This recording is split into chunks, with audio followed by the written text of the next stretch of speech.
the interview, I might get up a couple times just to make sure the camera's still running.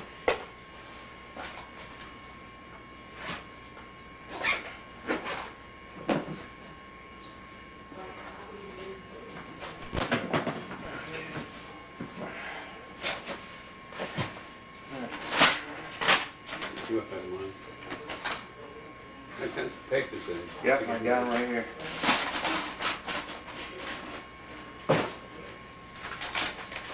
Okay, for the record, your name is Edwin Israel. In the Army, it's Edwin Israel. Oh, it's Edwin? Yes. Okay. February 6, 1920 is your date of birth. Today you're 83 years old. Your dates of service were from July 1940 to July 1945. You were in the infantry in the Army, it's PFC, and you were a rifleman first scout. So, I carried a BAR. did you really? Boy Scout carried a BAR. No kid. Browning automatic rifle, right? Yes. Machine gun? The 30 caliber? 30. Did, I guess that's what you were trained at, was it? No, I wasn't trained at it. They just gave it to me and told me that's what they wanted me to carry. No one wanted to carry it because it was, you had those big, cassette, you know, big things with bullets in it. The ammo boxes, the Ammo. cartridge boxes. Were there other guys who carried the ammo for you? I had one fellow that carried ammo for me. And, We carried a belt with mhm. all the ammo on it. It was, the cartridges were about that big. I mean, rounds, not the rounds, the box that comes in, Oh. that fits into the gun. magazine. Magazine, that's what I meant. So you went in July 1940, you enlisted, I guess, right? Yes. And where were you? I was stationed in Fort Hamilton, New York. Now you said, were you born and bred in the Bronx? Yes. Okay. When I went in, they asked me where I wanted to go. They gave me a couple of places, and I said Fort Hamilton, which was in Brooklyn. In Brooklyn, okay. Were you married at the time, in No. 1940? No. You got married in 1942, I guess. 42. Okay. And so you went in the infantry, and what do you remember about Pearl Harbor? We were in Massachusetts when it happened. Got up in the morning and heard about it, and I called my wife right away to talk to her about it. Was she your wife at the time? Yes. 1941? But no, she was my girlfriend. Okay. At the end of December, or Yeah. beginning of December, 1941. And I guess you knew then that things were going to be a little different. Well, I was trained for it. Right. It was very odd. I went on maneuvers in 1940, winter of 1940. I went on maneuvers to an island called Culebra over Puerto Rico. Up to then, we never had rifles. We had no equipment. Mm-hmm. And they gave us a Grand rifle to use. And we made an invasion of the island of Culebra against the 1st Marine Division. They were on the island and we went in against them. And many years later, I say 1942, when we were in the Mediterranean, traveling through the Mediterranean before we made the invasion of Africa. Mm-hmm. We had passed by Africa where we were going to make the invasion, and we were going out east. And they got us all on deck, and they said, "Do you remember the island of Culebra in 1940? They said, "Well, this place you're landing is exactly the same as that Culebra. The terrain is exactly the same." They said, "We'll be landing in the morning." And during the night we turned around and came back to Africa to make the invasion. Was it the same? Was it similar? Yes. for anyone? They knew what they were doing in 1940. Ah, so they pretty much They were were prepared for ready, it. yeah. So who was leading that at the time, that invasion? And our Yeah. regiment, Terry Allen. Our division was Terry Allen and Theodore Roosevelt Jr. Right, Not Jr., Theodore Roosevelt, Teddy Roosevelt. right. And I was on the first boat that went off onto shore there. What was that like? No one there, no one shot at us. No one knew we were coming in.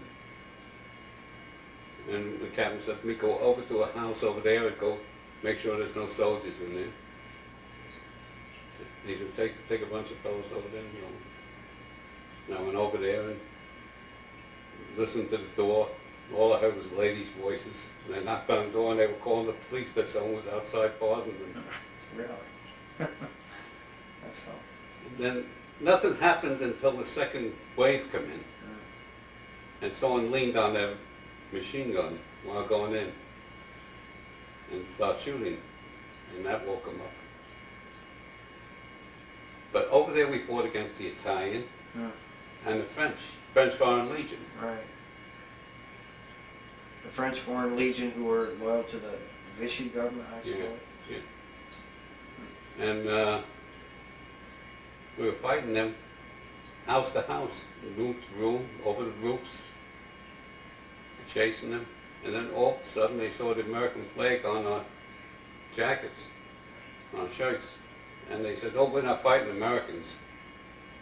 And they all gave up. Who did they think they were fighting? They didn't know who they were fighting.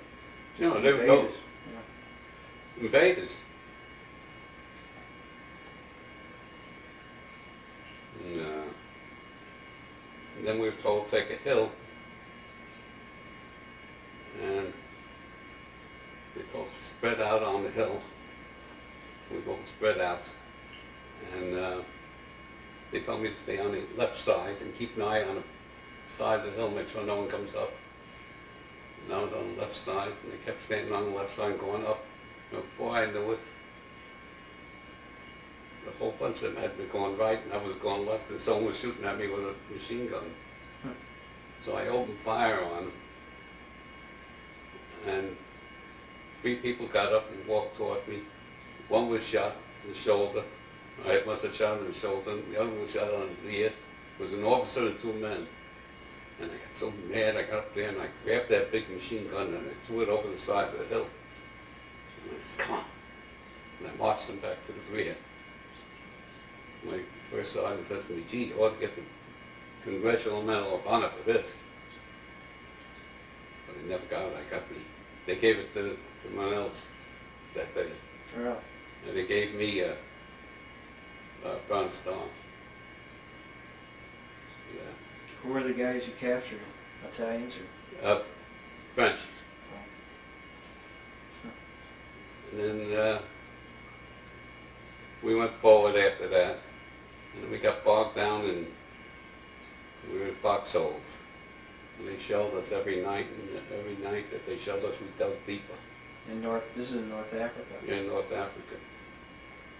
We dug deeper. The captain came along and said, I'm looking for some men to go out and you're a Boy Scout, you go out ahead of them and go out with them and go reconnoiter the land out in front up until the mountain up there. So we walked out and went to this big field, and I heard Germans in a farmhouse on the side, so I said to them, go over to the side, to this side, move over to the right. We're not going over that way, but remember that they're there. And then we went as far as the hill, and we heard Italian voices on the hill. So we came back that night, and I said, Germans are in the farmhouse. Italians are on the hill. We left the next morning to make the attack. They bombed the Germans, and then across, that field that we went across was full of mines. We never touched the mine the whole time we walked through it the night before. It was a minefield. We were so lucky. There was 10 of us too. Wow. Did any mines go off when the attack was made? Next morning they sent out people and they got rid of all the mines before we went out. And we got to the hill and there was a whole regiment of Italian soldiers there, so the captain says, for that you're going to march them back to the rear.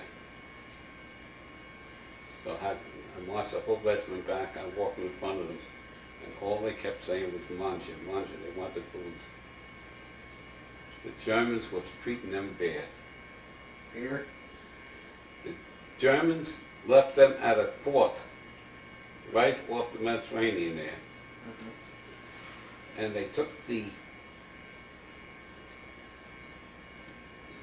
part of the guns with them, so they wouldn't shoot at them when they came back.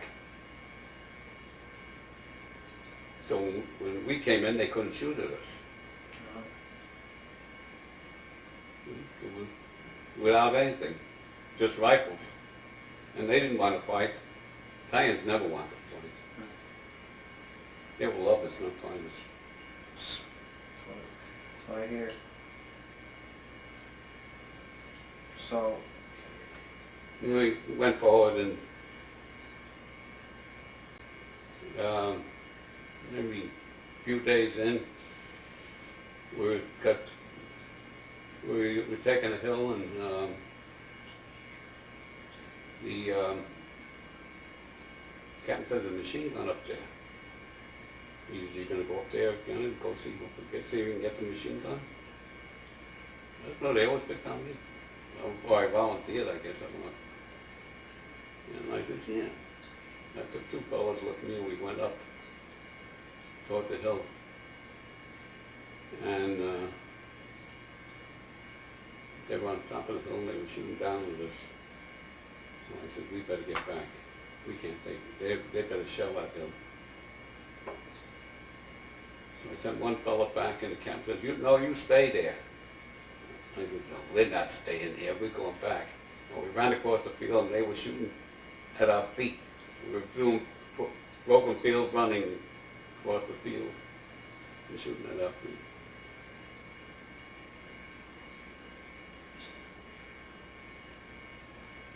And a little further on we attacked another hill. It was all hills, we attacked it. And I shot a soldier, a German soldier. And this German soldier was when I got, what happened was they counterattacked and I jumped on top of them, made believe I was dead. And they passed me by and they captured one of our battalions. No, not battalion, one of our squads. They captured squad. And then came back and passed us by. And then I got up and the German starts talking to me in English. He says he's from Brooklyn. He went to visit his mother in Germany and they put him in the army. Really? And he was dying. And he says to me, you can take my cigarettes and you can take my drink, schnapps. And he died right on me. Really? A couple of days later we got our men back. We overran that prison, got the men back. No kidding. Wow. And after that, from there we went to Sicily, made the first invasion of Sicily. And what happened was, they said that the Germans were dropping paratroopers. We should watch out and try and shoot them down. Listen, the Germans are dropping paratroopers. It was our 82nd Airborne Division. And we were shooting at them. Yeah. Until someone said they're Americans. And we marched right across Sicily without problem at all. No fighting, no nothing. Was Patton? Patton was in charge of the whole thing.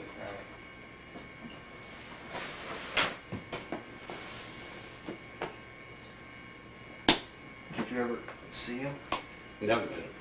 No. But what we did do, we were stuck on a hill. And it was in Africa. We were stuck on a hill in Africa. And they had small armored vehicles. They were trying to get up to us. And we were running out of ammunition. So our medic ran back to get ammunition for us. And he went back to tell Patton that he wanted him to, that we wanted him to come up with the tanks and help us. And he said, no, you have to do it yourself. And then we figured a way of shooting these vehicles. We shot the tanks, the gas tanks. And they turned around and went back. We got rid of them. The German tanks? Yeah. They weren't tanks, they were little armored vehicles. Yeah. About as big as a Jeep, but they were armored. And we shot their tanks, the gas tanks. We were aiming for the gas tanks. That worked pretty well, huh? Yeah. Did they blow up or they just... They just blew up. Wow. And we got back and General Allen, Teddy Roosevelt said, this outfit likes pancakes. He says, someone get cooks up here and make pancakes for the outfit. They didn't have any food for a couple of days. No kidding. We were without food for a couple of days. We didn't have any food at all. How were the Italians and the Sicilians? How were they? Did you run across any? Sicilians, yes, they were very nice to us. They gave us food. They were glad we were coming in. They weren't. They didn't care for the Italians. They hated the Italians. Were there Germans on the island, you said? Or what? The Germans went right through Sicily fast. Right back toward Germany. To get ready in Germany. Right. Because this would have been 43, 1943? Yeah. And then we were over to England getting ready for the invasion. So after Sicily, you shipped out to England? Yeah, when I got yellow jaundice and malaria on a boat. You did? How long did it take on the boat? It didn't take that long, did it? No, it didn't take that long.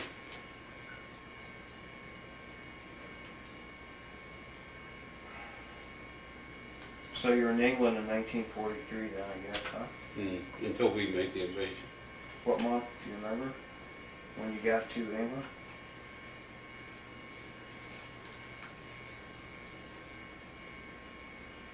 It was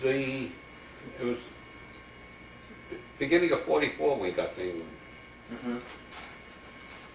Was it? Beginning of 44. Because the invasion was in June. Yes. And we did a lot of maneuvers along getting ready for it. It was all hush-hush? Hush-hush, yes. Didn't tell us where we were going, what we were doing. Did your wife know that you were in England? Oh, I do, because I sent her email. No, I mean, The not email? email. Email? Huh? Vmail. Email, yeah. Vmail, that's what it's called, that's right. She didn't know where in England, though. No. No. She sent me a letter one time in Africa, saying her friends all went to town and got gifts. I says, I'm sitting in a foxhole, and they're shelling me every day. I can't even get out, go to a town. The town down here is all bombed out. I don't know if it went through like that. What was she doing? Was she working She or was working in Brooklyn? in New York, in Yes. Manhattan, Man. What was she doing? working for the law office.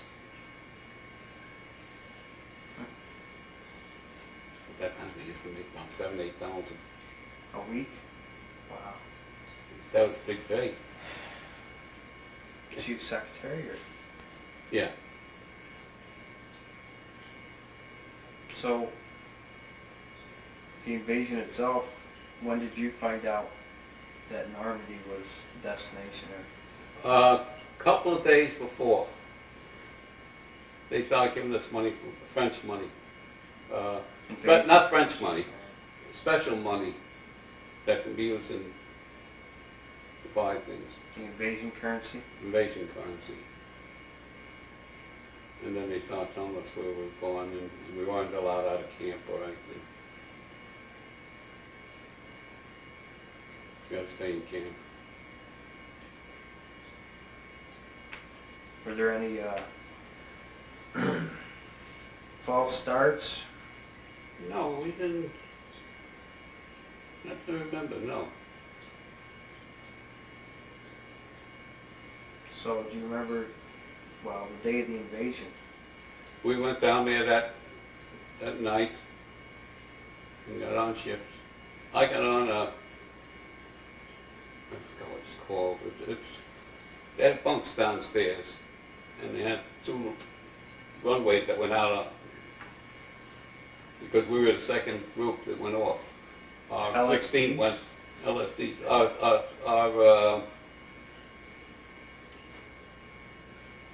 our 16th Infantry went off first, and then we were right behind them. What was your... I was the 18th Infantry, Company L, 18th Infantry. And then there was the 26th Infantry, the other one. When I first went in the Army, it was 5 men to a squad. Later on, there was 5 men to a squad and about 20 men to a platoon. Later on, it was 250 men to a platoon. Wow, it's a big difference. Yeah. Well, the regular Army was nothing. Never had basic training. No? No basic training at all in the regular Army. And if you didn't like it, you could buy yourself out. Even if you were drafted? No, if you were enlisted. Enlisted, And you didn't like the place where they sent you. You would go to the captain and say, I want to buy out. That was up until the draft. Right, okay. But you would tell him you want to buy out, and he'd say, let's see, we spent $100 on uniforms. You pay me $100 and you go out. You pay him $100, and you can go to the next recruiting place and sign up again. See if you can get a better place. Oh, okay. That's how the Army was. Right. And we went on the ship, and it was very rough on them, going across. Dark. And the cooks all got sick. You did. And no one was there to cook, so they asked me to go in and cook, because I was a cook at one time in the beginning. They asked me to go in and do the cooking that night. And pots and pans were going like back and forth across that old stove. Now, when we got to the land, we're getting toward land, to make the invasion. I heard planes overhead. I was down below and I heard planes overhead. So I walked from the back of the ship to the front, climbed the ladder, went up on deck to see what was going on. And I saw it was our planes. And at that time, the back of the ship blew up, hit something. We lost a lot of men. And they ran a rope to the shore. And we had to pull ourselves across the rope into the shore. What was left of us. Now, I would never, I was up for corporal, sergeant, and everything. Even they wanted me to go to officer school, and I would refuse it. Because from corporal on, you had to put your signet on the back of your helmet, on your front of your helmet. And the Germans used to shoot the officers and non-coms, figuring that if they got rid of them, the men wouldn't know what to do. But they were very much surprised. Yeah. So we got sergeants from back east, back in the States. They came over. What they know? Now the captain says to me before we went on shore, he says, watch out, don't step on a mine. The first thing he did was step on a mine, got killed. Captain? Yeah, the captain. He was a school teacher from Massachusetts. It's the same captain that you'd been with in North Africa? Yeah. All through most of my service. Okay. And the fellas all laid down on the shore. A lot of them were new fellas. We had just got from the States to refill, to make up for the ones we lost. And they all laid down on the ground. They were afraid to move. So I said to the sergeant, come over here. Follow me. And I took them back to the hedgerows. I said, see this hedgerow here? You go back and get them and bring them back up to the hedgerows. I'll wait here. So he went back. But meanwhile, I heard voices on the other side of the hedgerow, American voices. And I remembered like we had like Babe Ruth or Lou Gehrig, we had all kinds of passwords. And I remember what the password was for the day. And I said, I'm American, the password is so-and-so. And the guys looked over the hedgerow and they said, what outfit you from? I said, 18th Infantry. He says, stay here. We'll get you with the outfit. So I waited until they brought up the whole bunch of fellas that were left. And then they replaced a lot of fellas. And we had fellas that didn't know what they were doing. I mean, well, I got a Bronze Star for that, and I got a Bronze Star for, 3 Bronze Stars altogether for heroism.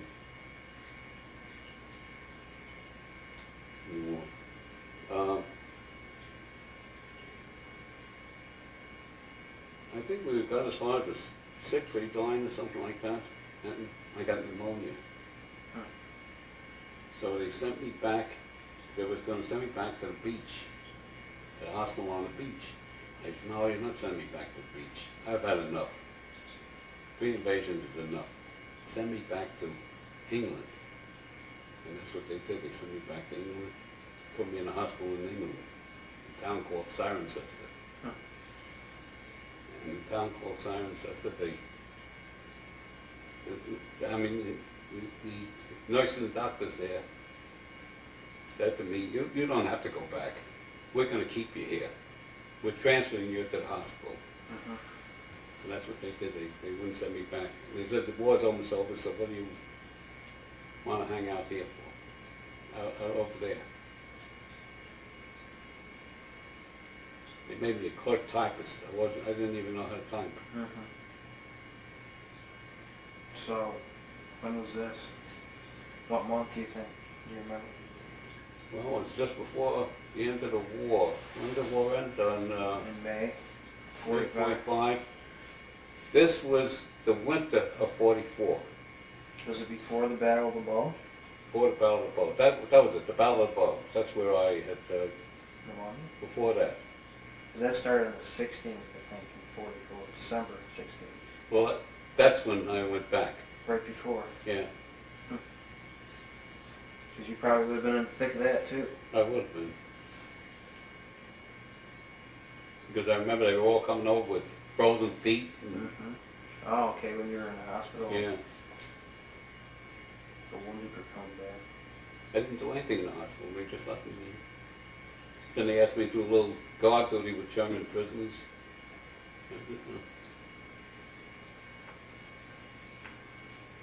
How was that? How were they? And when the point system came out, I think I had to have 75 points to get sent home. I had about 175 points. Wow. With all my battle stars and my 3 bronze medals and different things I had 175 points, so I went in the first group. I had gone to England to make a recording of the invasion of France. They had asked me to come to England to make the recording. To London, I mean. And while I was in London, a fellow meets me out there and he says, you better get back. They're sending you home. And right back there. And they shipped me to Scotland to get me ready, and flew me back with a bunch of fellas to Washington, and they made a big fuss over it. The Red Cross came out with milk, give you milk, they took your temperature. And made a big fuss over it. Because you were the first group after First the war? group to be discharged. Wow. I mean, sent home. Right. So when was that? Was that in May or? Yeah, yes. Right after the war? And I got discharged exactly the 5 years that I went in In July? July. 5 years and 3 days, because I had 3 days free of time. What's that? 3 days bad time? Well, we were in, took us off the lines in Africa, and we went to town. They let us go to town, in one of these towns in Africa. And some major from the supply depot or something comes over and he says, "I don't like the way you guys are dressed." And I called him a 4F son of a bitch. So he took my name, reported me to my captain. That captain who got killed, he says to me, "I have to give you something. I'm going to give you 3 days that you have to stay in camp." I said, "But we're leaving tomorrow. I'm going to go to the front." He said, "So, what are you worried about? You go with us." I thought maybe you wanted to leave me back here. I said, "To do my 3 days." He said, "No, you're going with us." So that's funny, 3 days. What did 4F mean? No, the draft was, 4F was a guy that couldn't go into combat, couldn't get in the army. That's how it was classified. And when I got back to the States, I had to register for the draft because I never registered for the draft. And they gave me a number. And I said to the fellow, "What is this number?" He said, "This is after women and children." You go after women and children. He was being cute about it. That's fine. But you know, it didn't bother me about getting wounded, you know. It never bothered me. I only worried that I was going to get captured. And with my name, I figured, oh, they're going to kill me. Mm. And that's the only thing I worried about. And yet I volunteered for everything. Mm. Because it was very boring otherwise, sitting in the foxhole. Right. Waiting. Waiting and getting bombed every day. We had a shell hole on the foxhole, and we were sitting in there, and we were digging deep, and the shell fell on the top of the foxhole. Never went off. We were afraid to move, kept just digging deeper until we were about 10 feet down. Wow. And it says, "How are we getting out?" So the guy says, "We'll make steps." Dig out little holes so our feet to go, and our hands to go. And finally went out and got out of the hole. Was that in North Africa? North Africa. And sandy? Hmm? Was it sandy soil? Easy to dig? Very easy to dig, yes. Very easy.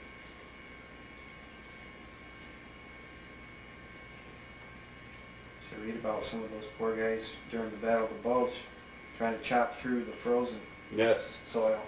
I talked to a lot of them You did? because I was, when I came into the hospital, Mm. I was very lucky to get into the Battle of the Bulge. A lot of them got captured there. We had a lot of them captured. Although the fellas that we had, that squad we had that was captured, told us they treated them very nice. That was the Germans who had it. Germans captured them and they treated them very nice. Maybe they knew it was the end of the line for them there.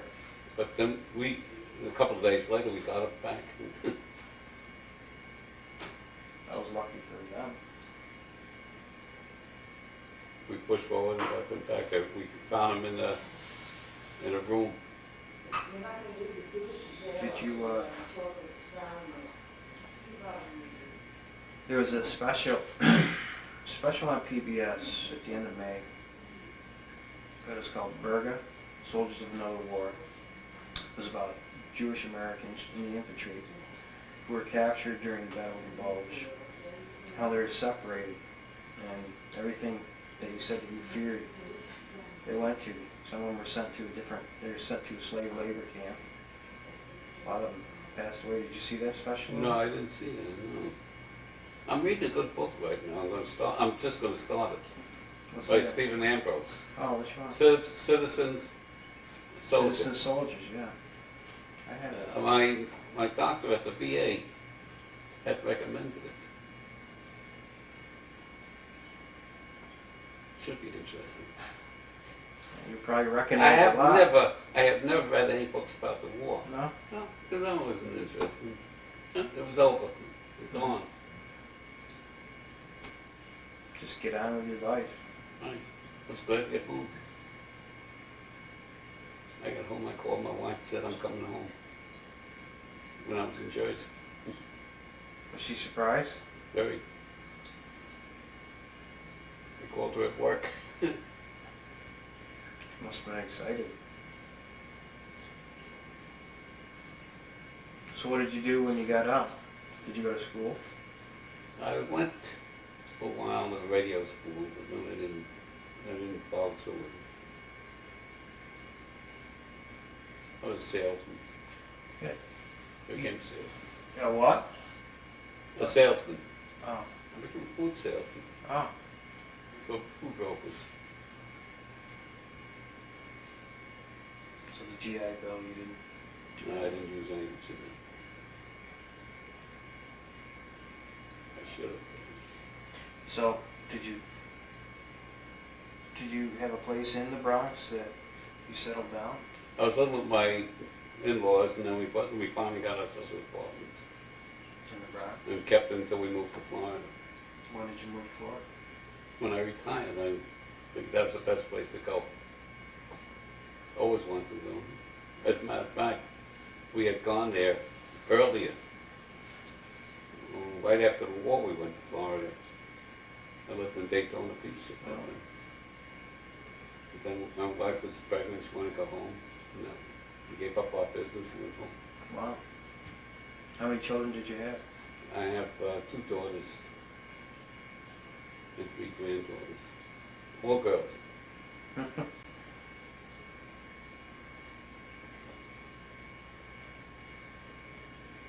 What year did you move to Florida?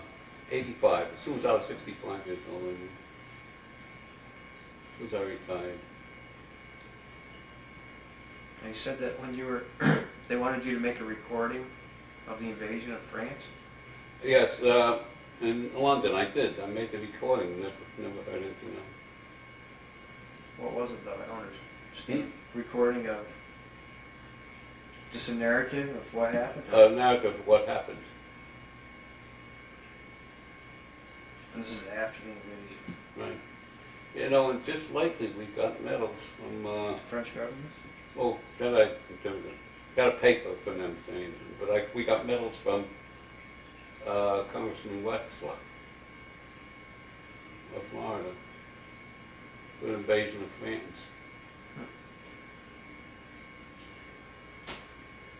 They invited all the people that were in the invasion of France to come in and get medals. Really? Who gave the medals out? The U.S. government. But But Wexler was the one who was in charge of it. Is that what it says on it? What does it say on the medal? Did you get it? Pick it up? Yeah, I picked it up. I don't remember what it says on it now. It says something about, the invasion of France and the date. So did you land on Omaha Beach? Omaha Beach, yes. What wave were you guys at? Your wave?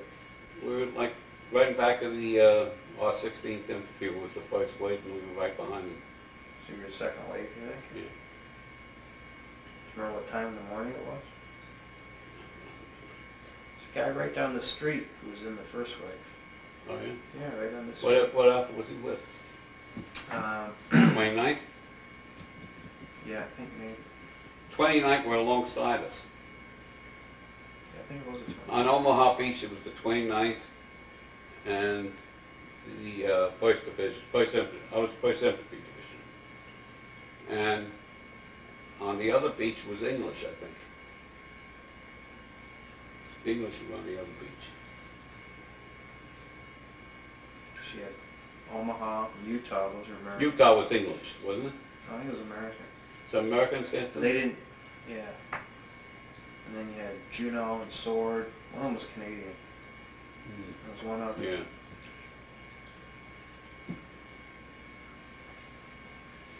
Yeah, he was a second lieutenant. I think he was in the first wave. And he said he was lucky he was in the first wave because the Germans hadn't zeroed in their guns yet. No, see, the first wave, even in Sicily, was nothing. We walked ashore. Right. In Africa, we walked ashore. No one knew we were going to do anything in Africa. They might have saw our boats go by at night, but figured that we were going down the Mediterranean toward the east. We turned around in the middle of the night and came back.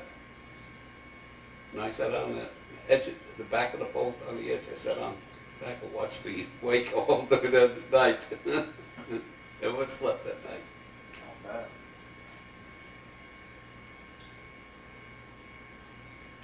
But at Omaha Beach is a little bit different, I guess.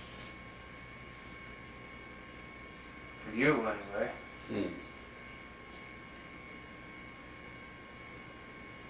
I lost all the fellas I loaned money to.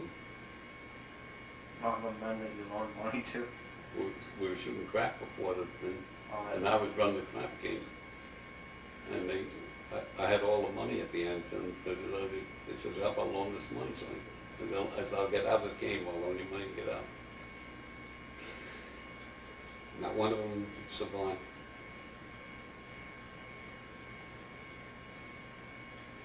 How many guys? At least half of the company was knocked out On the ship? on the ship. But guys who I loaned money to, maybe a dozen. And they get on the beach or on the boat?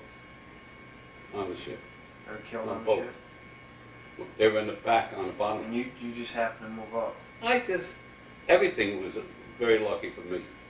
I just happened to do this or happened to do that. When they counterattacked that time on the hill, I just figured I'd just lay down on top of that soldier and make believe I'm dead. He was already wounded? He was wounded. You shot him, right? He knew I shot him. I imagine he did. Said he come from Coney Island. Talk perfect English. As a matter of fact, a lot of Germans did talk good English. I had a prisoner, when I was at the hospital, I used to take him to get some food supplies. And he used to sing to me Lily Marlene. You know, sing German songs to me.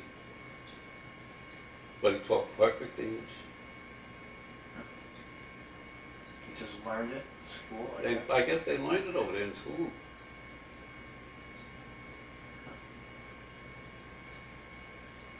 So you never really had any deep feelings against... I had no feelings Germans? against them, no. As I said, I was only worried about getting captured. Never worried about getting shot. I said, they're not going to shoot me. That was my attitude. Yeah. I volunteered for everything. Wow. But you saw it all happening all around you. Oh, yes. So boys go down all friends of mine. I was sitting with one of the fellows that I always played around with, and he turns around to me, he says, that was before that machine gun. I took that machine gun nest. He said to me, you know, I just got shot in the leg. I says, you know what you better do? Just take the rifle, take your pack and leave it here. And try and run like hell down to the back lines.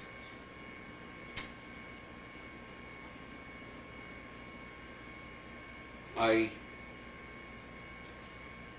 cousin, who was with the FBI, had told me to take my wife to the hospital to see a fellow that knew me, and that was that fellow. And that fellow was sent back overseas again, and he went crazy. I've seen a lot of guys go crazy, and I've seen a lot of guys' hair change to white overnight. Really? I had one guy that had nice curly, dark hair. He woke up in the morning with white, curly hair. Really? That's how scared he was. Wow.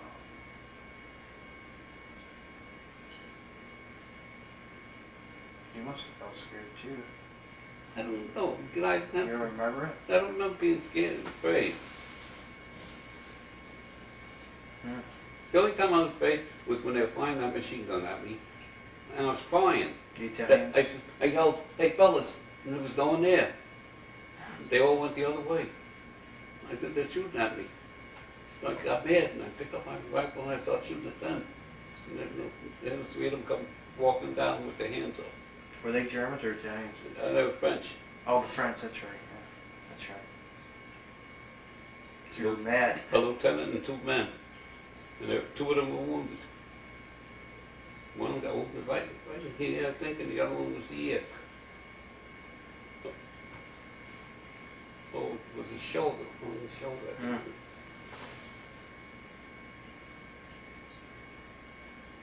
So they And I marched them down. I didn't have any ammunition in my gun. I used up all my ammunition shooting at them, and them knew it. They didn't know it. You didn't know it. When I got back there, my sergeant says, check your rifle. I went to check, and I found I had no ammunition. Just the BAR, was it? No, after that, they gave me a BAR. They felt that they couldn't get anyone to carry a BAR. I said, I'll carry it. They said, you're Boy Scout? I said, so I don't want it. Was it heavy? Very heavy. A big piece of machinery. Yeah. And then again, those cartridges that you carried on. Did they have a tripod with it? Hmm? Did the gun have a tripod? Tripod, yeah. I threw it away. Yeah, I was going to say, how could you carry all I of it? threw away the tripod. They said, you could charge for anything you throw away. I said, that's okay. Put it away. You didn't really need it. I didn't need it. Just slow you down. Too heavy.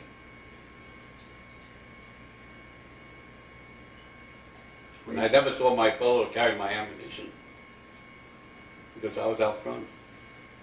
Where was he? He was back with troop. I was the Boy Scout. Oh, okay. I used to go at night by these stars. Oh, yeah? I used to look up and see where certain stars were so that I could find my way back. Really? Tell your direction? And... Yeah.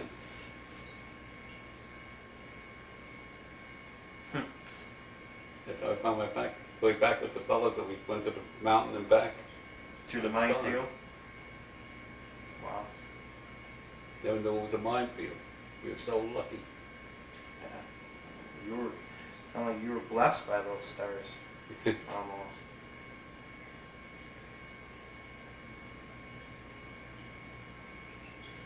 Did you ever encounter any anti-Semitism in the military? In the military, no. Once one of the fellows said to me, you know, we had a lot of southern fellas there. Yeah. Fellas from Georgia. And a fellow says to me, "You can't be Jewish." He's having no horns. That was their perception, that Jewish people had horns. What did these hillbillies know? Yeah. There was a lot of hillbillies in my outfit. It was a New York outfit, but a lot of hillbillies. Really? Because every time they went on maneuvers, they would pick up the hillbillies. We had a mess sergeant there that was Polish. He joined the Army in World War I, never was a citizen. You know, you don't have to be a citizen to be in the Army. Really? To be in the U.S. Army, you don't have to be a citizen. You don't? No. It's odd, very odd. Hmm. He joined during World War I, never became a citizen. Really? And he retired. He retired just before he went overseas. He says, "I'm not going overseas." He had from World War I all that time, so he could He didn't have to go? Well, He didn't get his citizenship? He No. could have though, right? he could have got it easy. This is a gentleman I hope to talk to soon that was born in Germany. His parents came over here. Took him. He was actually sworn in 90 days after I think he was drafted. He was sworn in on the boat and back to Europe. I think he was in the I Army. had two brothers that were drafted into the Army. One was in the Army Division, and the other one was in the OSS, Really? stationed on Island Capri. Were they older? Hmm? Older brothers? Oh, no, one older, one younger. Did you ever see him when you were in Europe? My older one went to Italy and got wounded in Italy. And they sent him home. They sent him to a hospital around the corner from where he lived.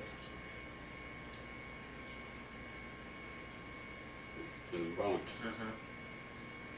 And then they sent him back. I think they sent him back.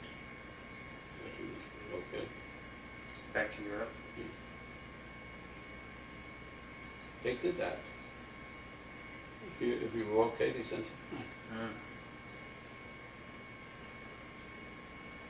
What about the brother who was in the OSS? Well, he said he was in Capri. He didn't tell me anything else. You probably couldn't tell you, could he? Probably couldn't say what it did. Is he still alive today? One, the younger one, yeah. Does he tell you today what he was doing? You know, I haven't seen my brother for a couple of years. No. Just disappeared on me. Lost his wife. Kids are married.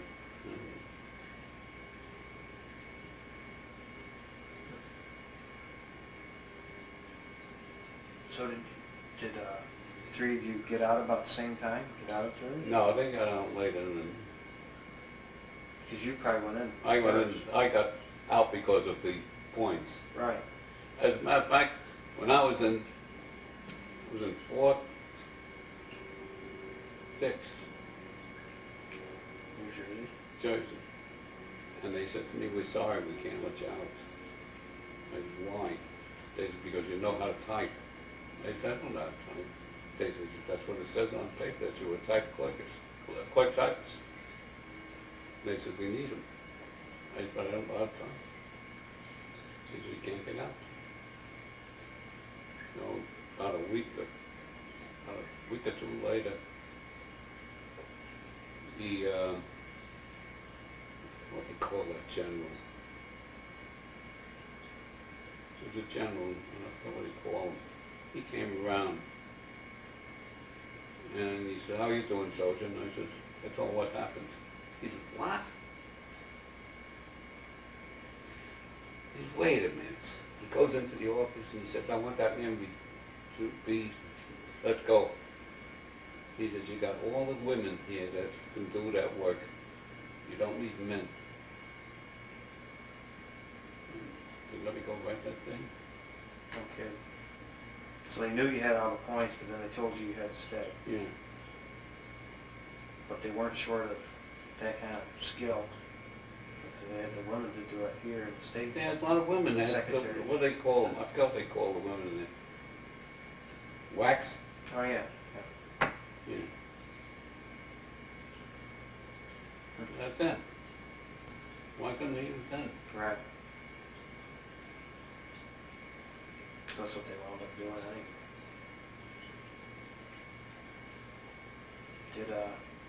With the point system, they looked at your service record, I guess, to add up the points, and your medals. Medals, everything. Citations. Battles you're in. How many battles you in, how many invasions. And that's how they figured it out. And you had how many points? About 175, and I need 75 to get discharged. Oh. That's a lot.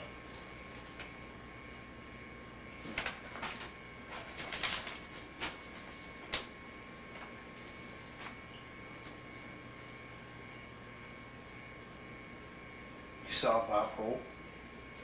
Bob Hope, yes. Entertaining? Did he entertain your guy? I saw Joe Lewis there too. He did. Was he doing USL stuff? He was giving boxing exhibitions. Oh, yeah?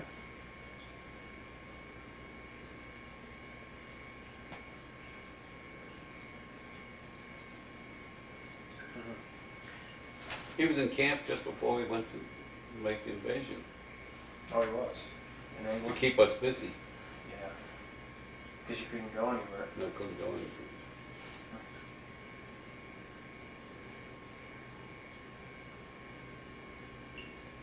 Didn't, wasn't Roosevelt? Did he die?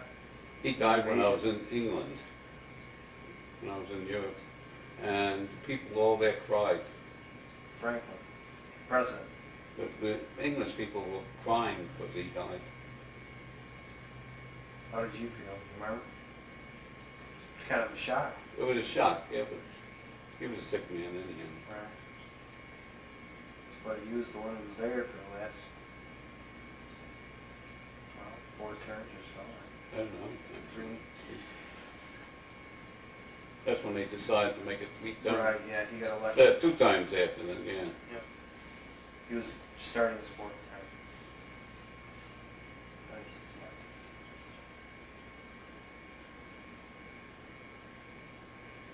yeah. General Terry Allen was some general. I hadn't heard of him. He was a good general. And then Teddy Roosevelt. He walked around without a helmet on, bald head, Didn't drunk all the time. He got killed, didn't he? Got killed driving the Jeep. Driving the Jeep? Riding in the Jeep. The Jeep turned over, he was drunk. Really? That was in France, was it? In France, yeah. But he was a general that came on the front line Yeah. to check on you. He'd come right up on the front line to check with bald head. Did you ever see him? Yeah, saw a lot of them. As a matter of fact, he took some prisoners from me. I was marching the prisoners back, and he said to me, 1 minute, where you going, soldier? I said, the back line. He said, no, you're not. The prisoners would tell me where to go, and I was going toward the German line. He says, you're not going toward the back line. Going the wrong way. He said, I'll take him. And his man, he had his man with him. They put him in the back. The man guarded him. Sent you on your way, huh? He told me how to get back to my outfit. So he was right there in the thick of it too, I guess. Yes. But I don't remember shooting one person. And that was The guy from the United States. I don't, you know, you shot at soldiers. You don't know if they were shot or not. well, watch this poor guy die, right? Yeah, I watched him die. And he gave me his liquor and his cigarettes. You couldn't leave him. You couldn't leave him No, there. I wouldn't be. I waited until he was done, then my outfit came forward and I got in with the outfit. Do you remember Patton? Patton, I didn't see, but I didn't like him. Why not? I didn't like his attitude towards the soldiers. Which was what? When we asked him for help, he wouldn't give it to us. He's get out of it yourself. In Sicily? That was, no, in Italy, in Africa that was. Okay. He says, get out of it yourself. Sicily, we didn't fight anybody. Right. Sicily, we walked right through Sicily. Sicily was no fighting at all because they kept running.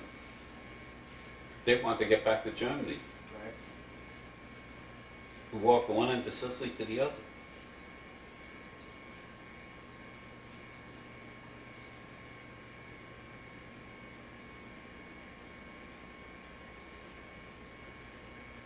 Yeah. Andy Rooney wasn't a big Patton fan either. Hmm? Andy Rooney? Yeah. Stars and Stripes? Yeah. He wasn't a big General Patton fan.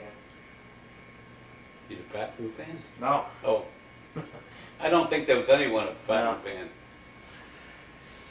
They didn't like the way he ran things. Carried himself.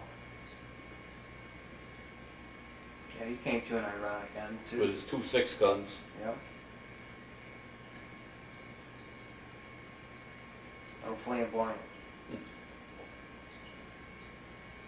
All he worried about was his tanks. He didn't care about infantry at all.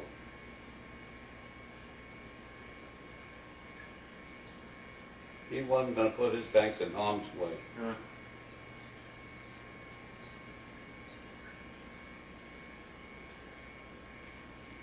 So did you know any guys who were over in the Pacific? You must have. Yes, I knew some of my friends were over there. Marines or Army? Navy? Army. They had stuff over there. Did you get any from Pacific?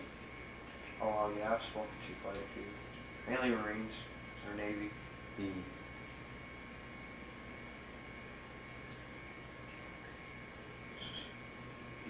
You got out right before the war with Japan ended. That's right. I was home with. No, wait a minute.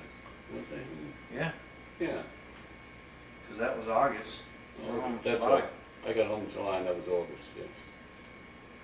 Did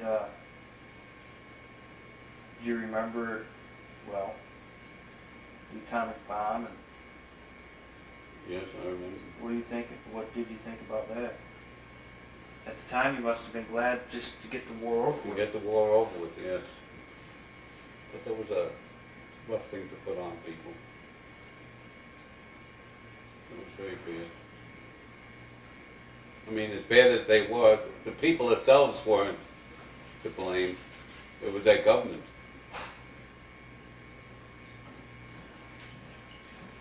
Right. The government was.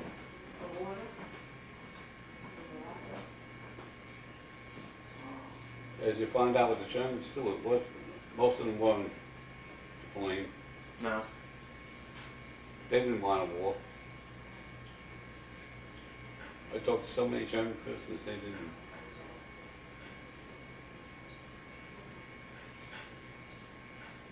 You never met any SS? Never met any SS. I was one of them I was worried about, Getting SS. captured by them. getting captured by them, because they were rough. But you never had any SS prisoners mixed in? Or? Well, I never noticed that they would mix them, because I was taking care of a prisoner of war camp for a while by the hospital. You know, I was helping feed them.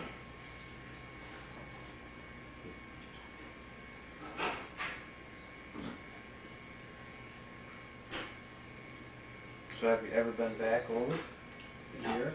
I've been to Spain, but not to Europe. I mean, where I went. I don't know, I have no desire. No desire to go back. No desire There's to... enough of the United States to see without going to Europe. I've seen enough of Europe. I'll bet you did. Sounds like you did. Was Africa, Sicily, France, Germany, Newfoundland, Iceland. I stopped in those places coming home. All right. Stopped overnight in those places. Just went to the beauty parlor. You smell it. Smells better than my dogs. Smells better than me.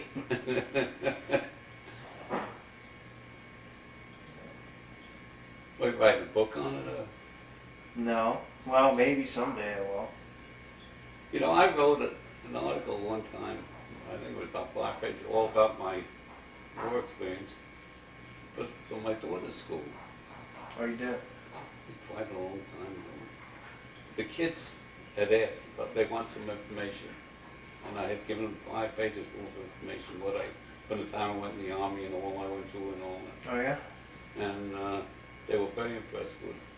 They sent me a letter and thank you. That's nice.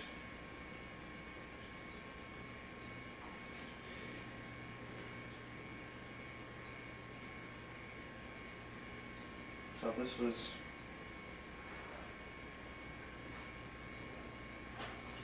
in the big scope picture of your life. Where does this experience fit in? This is a very big experience in my life. What did it do for you? Made a man out of me. I wasn't a man before I got in the Army, but a kid. You were 20. You're 20 years old, right? Yeah. But you're still a kid. You know, Why do you say it made a man out of you? I mean, it taught me about life,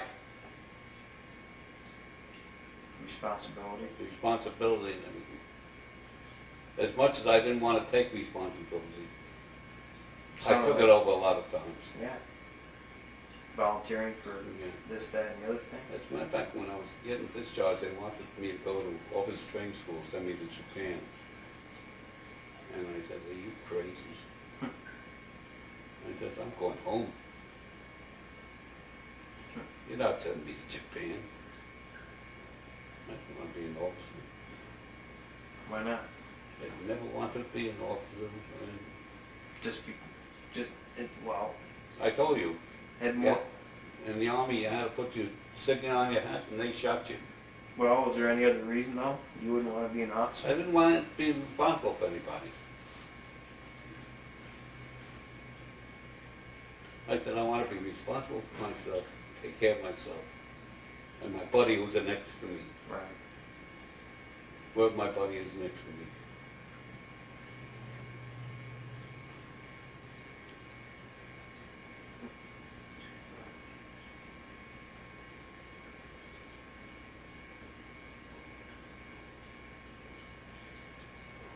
So what do you think about, I don't know, 20-year-olds today? I think they ought to go into the service. They should be drafted into the service. I think everybody should do their part. I think so. Where We is don't it? have to draft anymore, do we? No? It was good. Changed a lot of people. Changed a lot for the better, I'm sure. It did. Learn, taught them responsibility, taught them different things, take care of themselves. Teach them a skill, maybe too. Make men, as I said, they were men.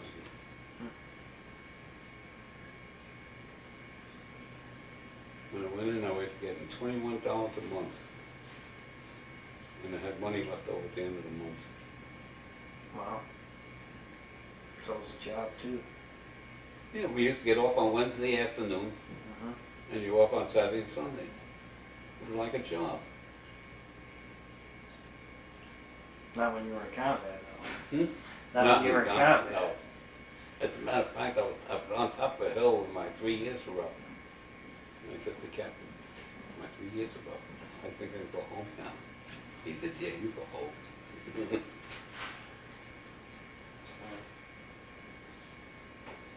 Was that in Italy? No, it was Africa? France or Sicily. France or Sicily.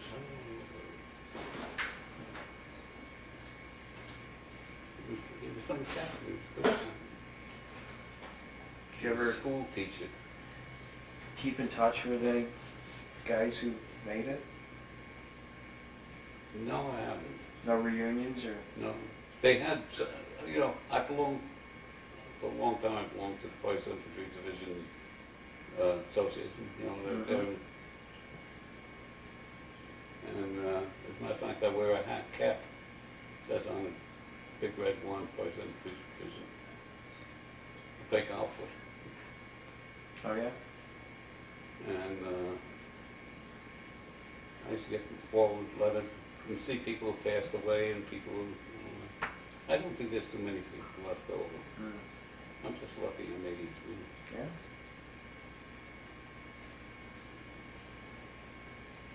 A lot of my friends have passed away. Yeah. Should you get much golfing up here when you come up?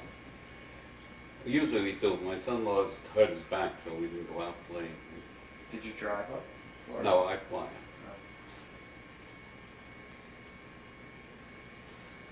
I like the golf course up here. That's some nice ones. My father-in-law likes to come up from Long Island and golf.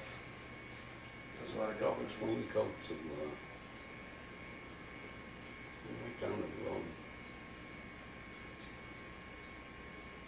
Hammerville Road? No. Apple. You go out on 9L out here and go north to the next big intersection down that way. Oh. Country club. Yeah, that's a nice club. Used to sled there when I was a kid, nice hills. They stopped that. Too much liability, I guess.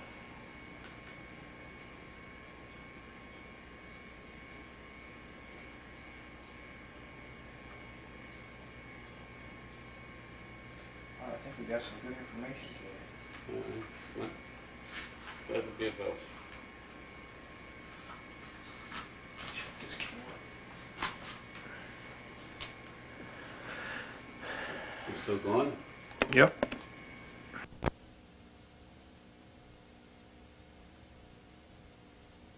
Ad-libbed, gone for a while. 226 years ago today, a young woman who lived in the town of Fort Edward was tragically killed, and our region has never forgotten her. Jane McRae's death caused many people to realize how oppressive the British government could be, and she reminds us of how important our freedoms are today. On this anniversary of her death, it is wonderful to see this gathering of town officials, members of the Daughters of the American Revolution, historians, and others. The past year has been controversial at times,